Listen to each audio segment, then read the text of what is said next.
what types of education should be included in our education system so that we know ourselves? Wonderful. What's your name? Samvaad. Sit, Gaurav. Now Gaurav wants to take it a step ahead. He is saying if that is not sufficient, if the existing education system is not sufficient, then what else can be done? Gaurav, we are talking of self-education. The need to first and foremost know the knower. We are saying that before you say that the pendulum corresponds to 2 pi root L by G, you must first ask who is watching the pendulum. The fellow watching the pendulum is as important as the pendulum, if not more. Right? So we want to know ourselves. How do we proceed?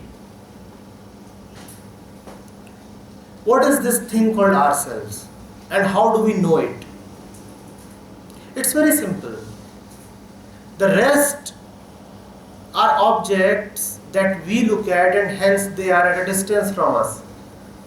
But when we are saying we want to know ourselves, it's the easiest because we are always available to ourselves. We are the subject and our own object. Can we watch how we spend the 24 hours of the day? Can we ask ourselves, when I have to come to the college, how do I feel? Can I notice which chair do I occupy when I enter the classroom and why do I occupy that chair? Can I be aware how my mind is wandering at this point in time? That over the last 1.5 hours, what are the places to which I have traveled and come back? Can I just notice how afraid I become on hearing about a few things? Can I notice the fact of my loneliness, that if I am left in solitude for 1 hour, I cannot tolerate it. I must talk to somebody or play a game or log on to Facebook. That is what our daily life is all about, right? When we are talking of self-awareness, this self is our actions and our thoughts. Knowing this, one comes upon the truth. That's all that you have to watch.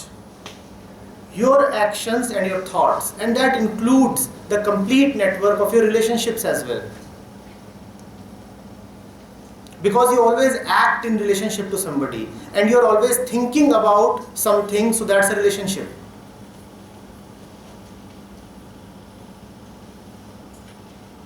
Can I see whether I'm comfortable sitting quietly for 2 hours or do I have to fidget in my chair and I start feeling uncomfortable and I swivel? That is self-awareness. Can I see how I look at other people and how I'm dependent upon their inputs? In the morning, I come to the college, somebody says, wow, looking fabulous, gorgeous today. And I just swell up. And if somebody says, what is it? Where did you get this haircut from? And I drop down, dead.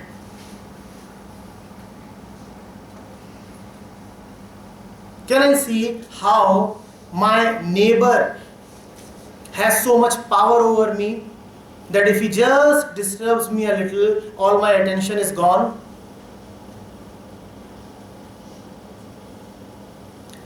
This is called being conscious of one's thoughts and actions. And the same thing takes bigger dimensions. Why did I take admission in B.Tech? What does the thought of unemployment do to me? Am I studying just to get unemployed?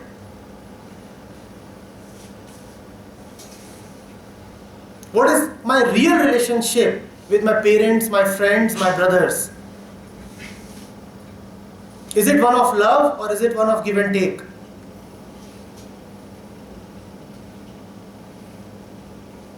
How do I choose my clothes? Why don't I like going to a few places? Why do I need so much of entertainment? Is not entertainment a sign of boredom?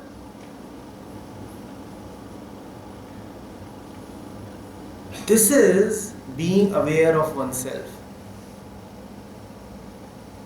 Do I get hurt easily? Do I get inflated easily?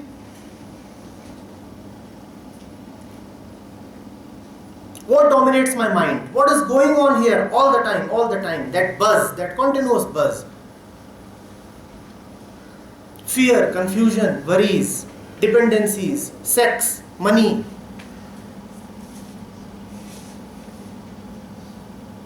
Opinions. This is self-awareness. Do I really know what I am doing? Do I really know what I am saying? And is life worth living if I do not know myself? Then I am living just like a machine, a corpse rather. Do I know why I am going to get married? What is this thing called marriage? And why does everybody get into it? And why should I get into it? What is this thing called family? What is money? What is career? What is comparison? What is progress? What is this thing called progress that I am running after? What is God? And I keep on talking of God and sometimes worshipping Him. What is this thing? Have I really bothered to inquire, even if God fills so much of my mind? What is country? What is patriotism? What is meant by celebrating a particular day? Do I really know? If I don't know, why am I doing all this? Why am I living this way? Who am I to live this way? A name that was given to me by my parents? A religion that was given to me by my family? A gender that was given to me by my chromosomes? A birth that was given to me by chance? Who am I? A bundle of educational qualifications? A bundle of beliefs? Who am I?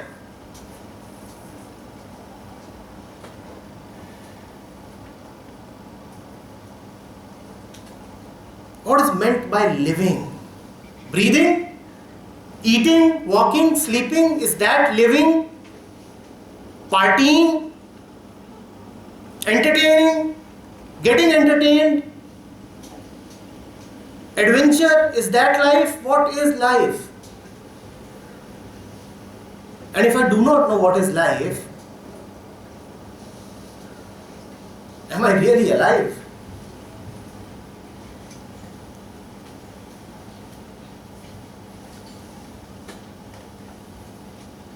So it's easiest because you don't have to watch any object. You have to look at yourself. Your thoughts, your actions. It's the easiest. And it's also very difficult because your mind has been trained only to look at other things.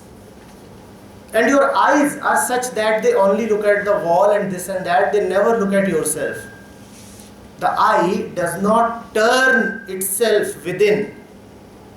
The ears are such that they only receive voices from outside. They don't turn within to hear what your own mind is saying.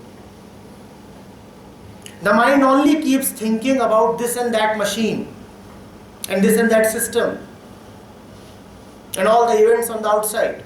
But the mind never bothers to pause and ask, how am I operating? What are my processes? What is this thing called hope? What is this thing called excitement? Why do I get excited? Why do I get worried? And how does worry come into the mind? What is the relationship between gossip and worry? What is the relationship between fear and confidence?